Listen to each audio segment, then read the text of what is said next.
out. That came out the wrong end.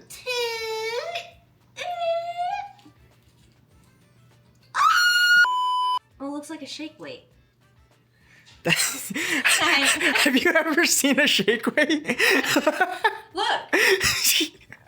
It looks kind of like one, okay?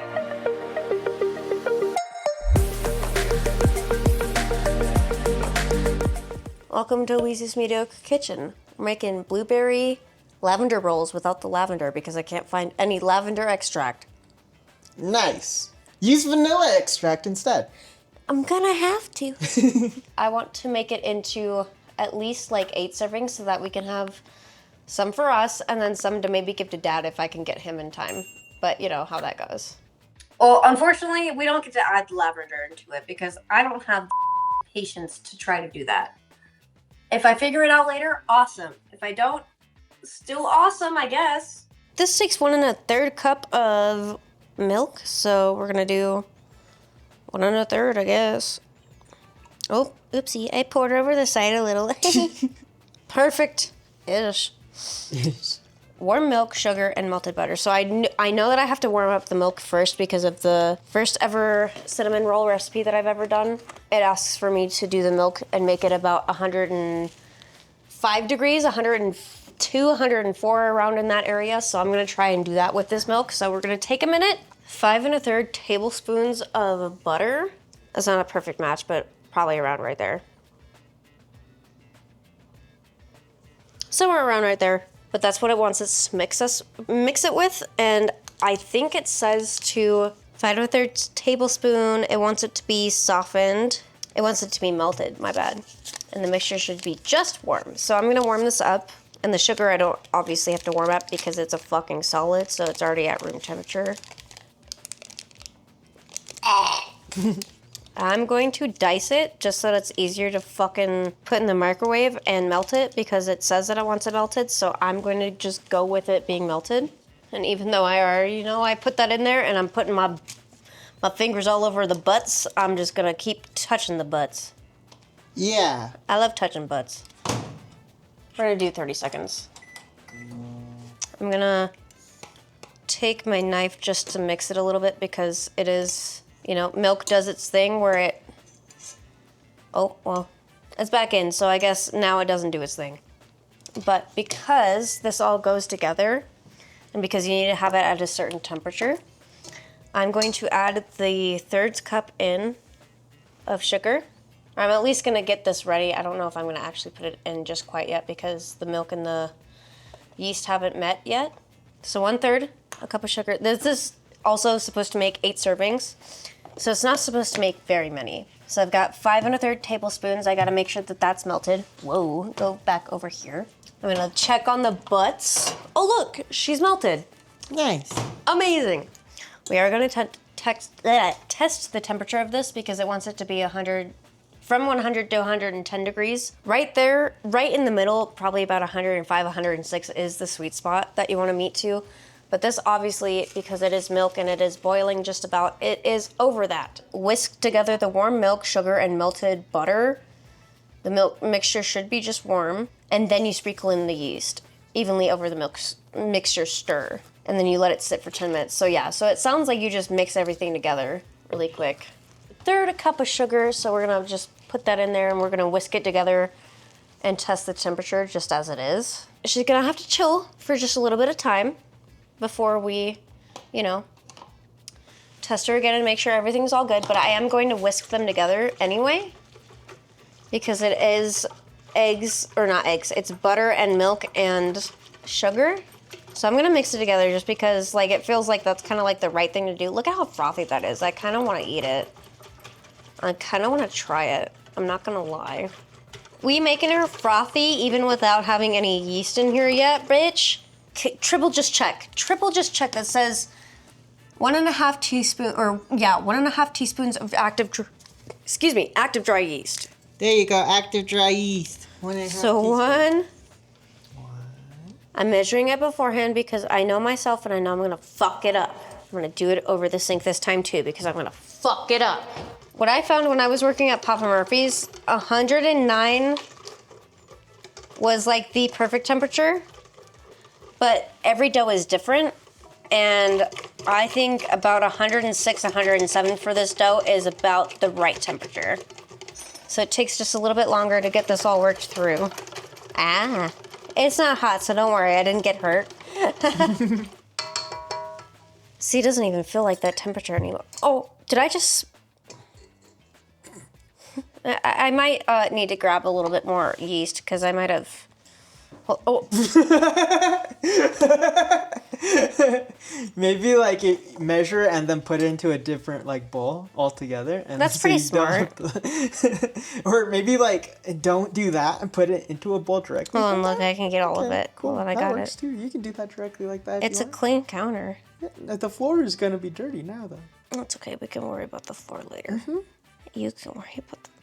I'm sorry. So we're gonna do 3 1/3 cup, but obviously as I'm adding it, it's going to be kind of timed as it's mixing after I put the yeast in. Neil, this was a bad idea. 1. I feel like that's a lot of flour for this. Yeah, it's fine. It's fine. It's fine. What could possibly go wrong? I will say I'm doing pretty okay compared to the messes I've made before. I want to cry because we had the cleaning people here today and I'm really good at fucking everything clean up. Even if I don't try to. I'm just a problem. I'm Billie Eilish right now. What if I'm the problem? Here, do you want a guitar? Oh?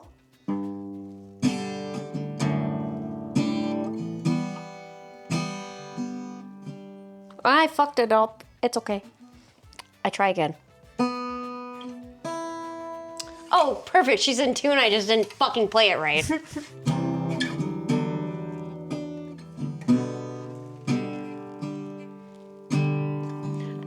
Oh no.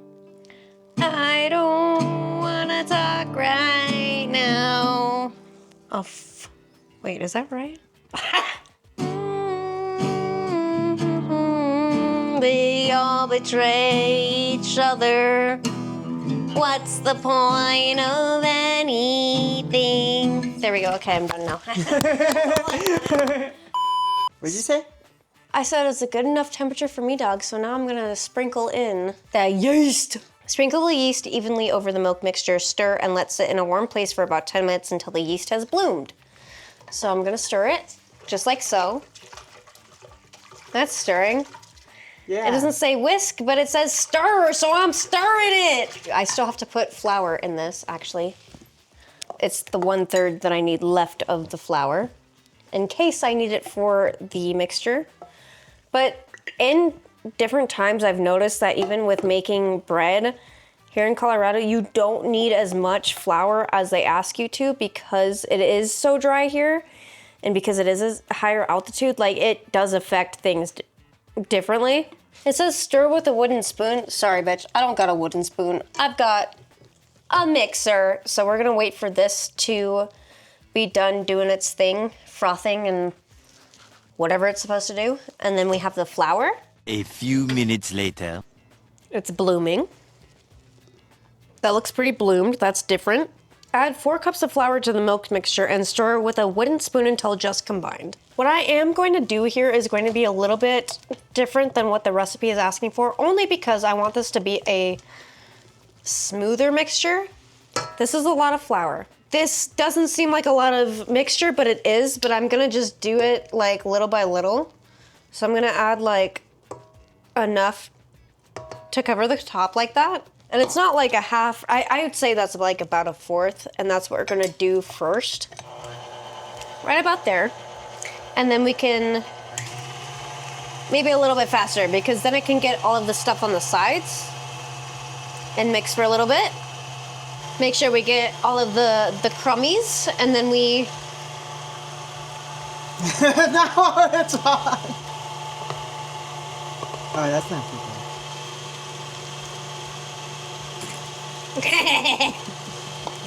I still made a mess. We're gonna put most of the rest of this in, but not all of it, because I I've noticed that whenever they ask me to do things with a recipe, they would like it a little bit more dry than how it should be here. And so I like to add just a little bit at a time. One, the recipe calls for it, but two, in Colorado, it is so dry here. It will dry out so fucking fast. So you really want to make sure that you're not adding as much. You add as needed. You kind of go based on the feel of I don't know, based on your fucking intuition, your pendulum swinging. That's how I do it. That's how I've always done it, and that's how I come out with good dough. But like even now, this is a little bit dry for me, but as it keeps mixing, it should be fine. I'm gonna have it go a little bit faster. I feel like this isn't the catch me for that. It is. It is? Mm-hmm. It is. This is what we used at the Hobart, for Papa Murphy's. It was basically the same exact fucking thing. But see, so I added a little bit too much, I think. However, the more that it mixes, the more that it's airy, the more that it's mixing itself. Also, what you can notice is that it's picking up the shit that's in the bottom that's tilted up. And the fact, once it's clear, is when you know that you can take this off and when it's mixed enough dough. When it's not too wet, when it's not too firm, when it's just about right, when it takes it all out of the bottom of the fucking thing. Because once I take this out, look at the bottom of this. It's completely clean. Wow. But the rest of this flour, they want me to put it in the dough, but that's the thing is that you want this dough to be still moist and you want it to still have moisture in it when it's cooking. So if I were to add a lot, like more of that, it would just be really fucking dry, basically. This is the way that I learned how to fucking knead dough when I was working at Papa Murphy's.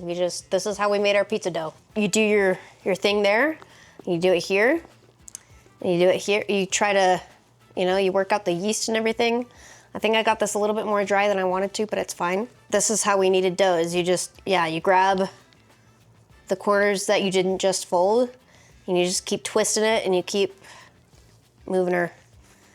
Oh, geez, don't do that. Sometimes you would roll it. This is a little bit more dense than a dough ball. A little bit more wrinkly than a dough ball. But I'm gonna put this in here for now because I need to read the instructions on what to do with it next.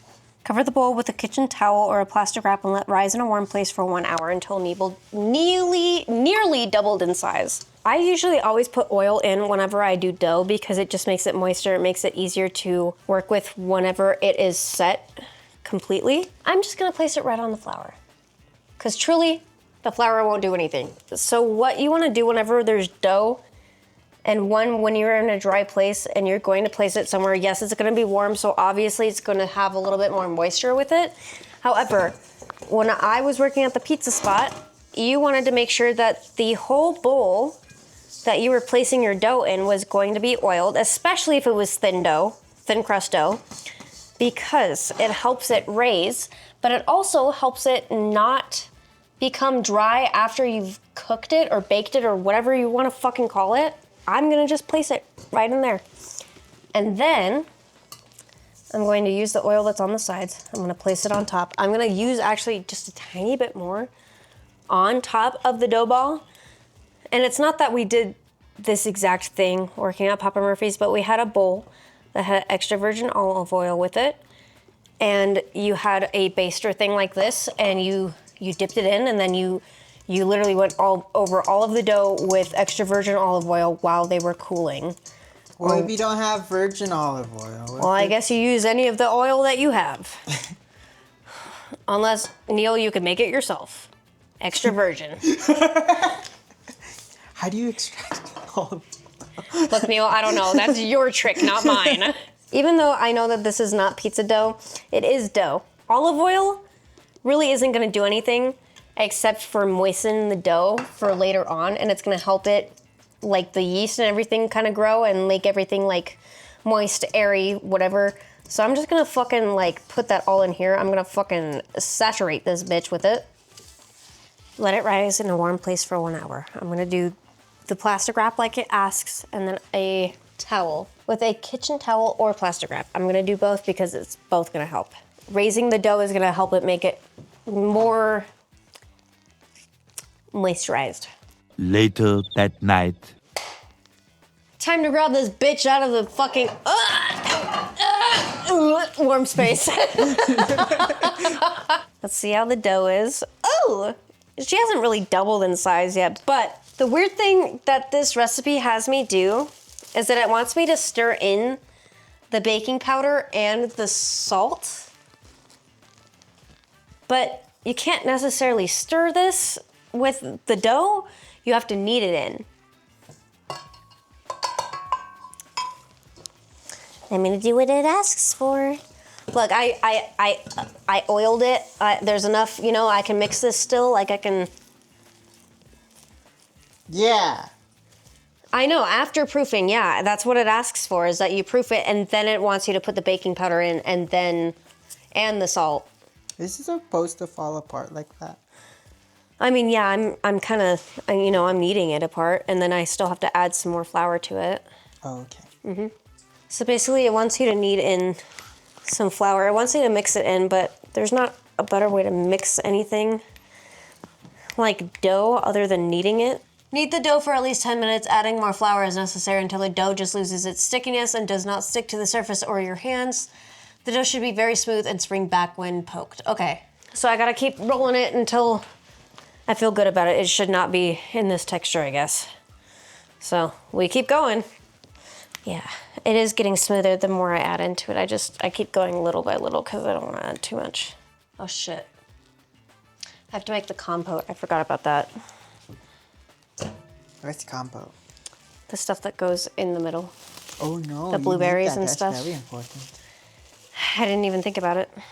Let's make some compote. Place all of the compote ingredients into a medium-sized pot on medium heat. Okay. So, compote. 1 1/3 cup of blueberries. And 1/3. Yeah, totes. Totally, yeah. 1 1/3 tablespoons. That's such a weird measure. I mean, okay, look, I did turn it into only 8 of them being made, so fair, but also, when? Look at that. That's sugar. I just picked that up, bitch. Hey. Sure. Cool. 1 1/3 tablespoons of water. It says to put all of them in the thing and then do it on a medium heat. That's fucking weird. 2/3 of a tablespoon of cornstarch. 2/3 is more than half, so. Yeah. It sure is. Hold on. Did you know 1/3 is 2/3 of a half? I'm okay. I need my inhaler though. It's okay. I'm okay. Shh. I'm fine. It's right there. Where? Oh, hey. In the bowl. I can't decide. Do I do almond? You have almond extract? I do. I'm only going to do just the tiniest bit. All of the compote ingredients into a medium-sized pot on the medium heat. Stir to combine and let the mixture simmer for 10 to 15 minutes. Once the blueberries burst, the mixture will thicken. So yeah, we stir all of this together, I guess, which does not seem at all like a lot, but it's gonna go how it does, I guess, you know? And the blueberries are gonna pop, so that's gonna kind of scare me. I don't know if is it gonna I don't hurt? think it's gonna be that bad. It says they pop. Nah, it'll be fine. Okay. So I started putting a top on the blueberries because it looks like if you get them red enough, they start kind of popping and they start kind of exuding their flavor. So it sounds like that's what you want to do. So don't turn it up high like I did, but putting a lid over it helps them pop a little bit more and helps them gain the heat all the way around so it's not on just one side. And they start exuding more flavor. Why are they called blueberries if they don't even turn blue? That one was colorblind when they found them. I think you might be right. You want this to be a paste so that you can put it in the lavender rolls. And I kind of almost wonder if I should just add a tiny bit more water to it because I don't want it to burn. Just like the tiniest bit of water. So it says to do this for a little bit. Let these get all like bursted and getting their flavor in here. That's like much better. I even still might add a little bit more water because I can see it still sticking to the bottom, which I don't want it to necessarily do. I want it to be something that I can spread around. So I am going to just add a tiny bit more water to it and hope for the best. Adding that water was such a good idea. Look at that.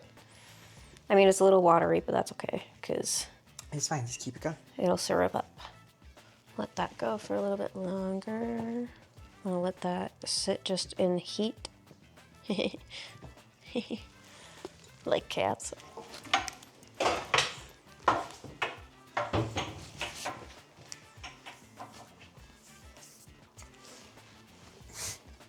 What are you laughing You come at me about bananas. Well, I walked away from it. You yelled at it. I'm just kidding. It's so that's gonna be really difficult. I'm not gonna be able to roll any of the dough out. Are you sure? I'm positive, Neil. Oh, that definitely just... It's okay. It's okay. That just means that I can take care of this tomorrow. So we gotta get a rolling pin for tomorrow. I'm gonna keep making this berry compote, not compost. It's basically going to be like a total saucy berry thing. And then it has to cool anyway. I think I am gonna strain it into like a bowl or something so that I can get, but I don't wanna like leave the blueberries out. Like it wants it to chill. Do I leave the blueberries in for the rolls or do I strain it? I kind of want to strain You can take it. out a lot of mass, I think, if you take out the blueberries. Well, but I mean, if I strain them, then all of the liquid falls through except for the blueberries. Yeah, but you're still losing a lot of blueberries are like half the mass of that. I'm gonna try it out. You can try it, yeah. But if I mix this in here. See, I didn't lose any mass. I got all of No, it. you didn't. You got most of it. So that, yeah, that's gonna sit and cool for a second. I'm gonna look and see if I can get a new fucking rolling pin by tomorrow. Now is the time to roll out the dough. New rolling pin. It's wood, just like Mom used to beat me with. It's really, really hard to roll things when you're already at a 90-degree angle. This is Wheezy POV, guys. JK, it's Fuck too you. long. Well, maybe. Help. Are you even gonna get 8 out of that? I don't know. Hey, this isn't Wheezy's epic kitchen, it's Wheezy's mediocre kitchen. It has to be mediocre. It has to be mediocre, even if it's worse than that. It's still mediocre because it still tastes all right.